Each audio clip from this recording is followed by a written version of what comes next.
भारतीय फुटबॉल के गिरते प्रदर्शन ने इस देश में इस खेल के भविष्य को लेकर एक बड़ा प्रश्न चिन्ह खड़ा कर दिया है। अब विदेशों में बसे भारतीय मूल के खिलाड़ियों को राष्ट्रीय टीम में शामिल करने की मांग उठने लगी है। तो प्ले पल्स की आज की इस वीडियो में हम बात करेंगे कि क्या ओसीआई खिलाड़ियों के आने से भारतीय फुटबॉल की तकदीर बदल सकती है। अब सबसे पहले ये समझते हैं कि ओसीआई खिलाड़ी आखिर कौन होते हैं। ओसीआई यानी ओवरसीज सिटीजन ऑफ इंडिया, ऐसे खिलाड़ी जिनकी जड़ें भारत से जुड़ी हैं लेकिन उनके पास किसी दूसरे देश का पासपोर्ट है, जैसे ब्रिटेन, अमेरिका या कनाडा में जन्मे भारतीय मूल के खिलाड़ी। 2008 से पहले ओसीआई खिलाड़ी भारत के लिए खेल सकते थे, जिनमें टेनिस के दिग्गज स्टार प्रकाश अमृतराज का नाम भी शामिल था। लेकिन 2008 में ही एक नया नियम आया जिसने सब कुछ बदल कर रख दिया। इसमें साफ कहा गया कि सिर्फ भारतीय पासपोर्ट वाले खिलाड़ी ही देश का प्रतिनिधित्व कर सकते हैं और यहीं से ओसीआई खिलाड़ियों के लिए भारत में खेलने के दरवाजे बंद हो गए। अब टीम इंडिया के गिरते प्रदर्शन के कारण फिर से ओसीआई खिलाड़ियों के लिए नियमों में बदलाव की बात चल रही है, लेकिन ये इतना आसान नहीं होगा।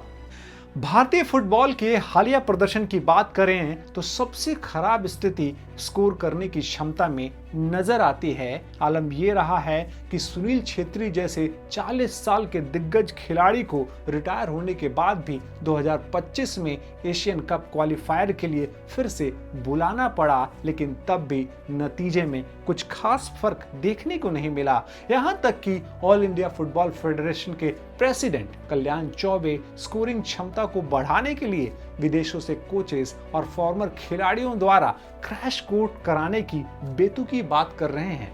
अब all India football federation FIFA नियमों के हिसाब से ओसीआई खिलाड़ियों को फिर से मौका देने पर विचार कर रहा है। एआईएफएफ के सचिव साजिद प्रभाकरन कहते हैं कि अगर ओसीआई खिलाड़ियों को मौका मिले तो भारतीय पुरुष टीम का प्रदर्शन 10 से 20% तक सुधर सकता है और महिला और जूनियर टीमों में तो ये प्रदर्शन 30 से 50% तक बढ़ा हुआ देखा जा सकता है। भारतीय फुटबॉल के गिरते प्रदर्शन के बीच सवालों से घिरे एआईएफएफ के प्रेसिडेंट कल्याण चौबे इसे गेम चेंजर बता चुके हैं और इस दिशा में नीति बदलने पर भी काम चल रहा है। ओसीआई खिलाड़ियों को लेकर बेहतर नतीजे हासिल करने वाले देशों की बात करें तो हमें कई ऐसे उदाहरण देखने को मिलते हैं। चीन ने अपने प्रदर्शन को सुधारने के लिए ब्राजील के खिलाड़ियों को नागरिकता दी, तो वहीं बांग्लादेश ने इंग्लैंड में पले बढ़े हमजा चौधरी को टीम में शामिल किया, जो प्रीमियर लीग जैसे नामी टूर्नामेंट में अपना जलवा बिखेर चुके हैं।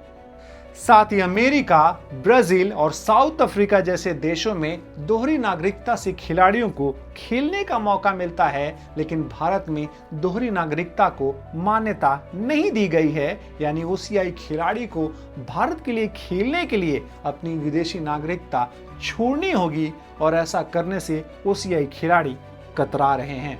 अब प्रैक्टिकली देखें तो इसमें कई सारी अड़चनें नजर आती हैं। भारतीय संविधान दोहरी नागरिकता की मंजूरी नहीं देता है, तो वहीं पासपोर्ट और दस्तावेज प्रक्रिया में 1 से 2 साल का समय लग सकता है। वहीं भारत से बाहर से आए खिलाड़ियों को भारतीय टीम के खिलाड़ियों के साथ तालमेल बैठाने में भी दिक्कतें आ सकती हैं। साथ ही इस बात का भी ध्यान रखना होगा कि ओसीआई खिलाड़ियों के आने से घरेलू खिलाड़ियों का मनोबल न घटे।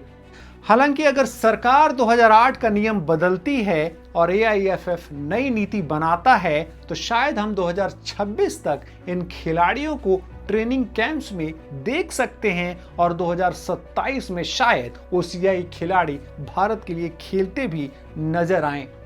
ऐसे में सवाल ये उठता है कि क्या ओसीआई खिलाड़ियों के आने से भारतीय टीम के प्रदर्शन में निखार देखने को मिलेगा और ये क्या एक सही कदम साबित होगा या सिर्फ एक शॉर्टकट फॉर्मूला। आप अपनी राय हमें कमेंट के जरिए जरूर दीजिए और साथ ही साथ अगर आपको ये वीडियो अच्छी लगी है तो इसे लाइक कीजिए और साथ ही साथ ऐसी और वीडियो को पाने के लिए प्ले पल्स को सब्सक्राइब करना ना भूलिए। Thank you.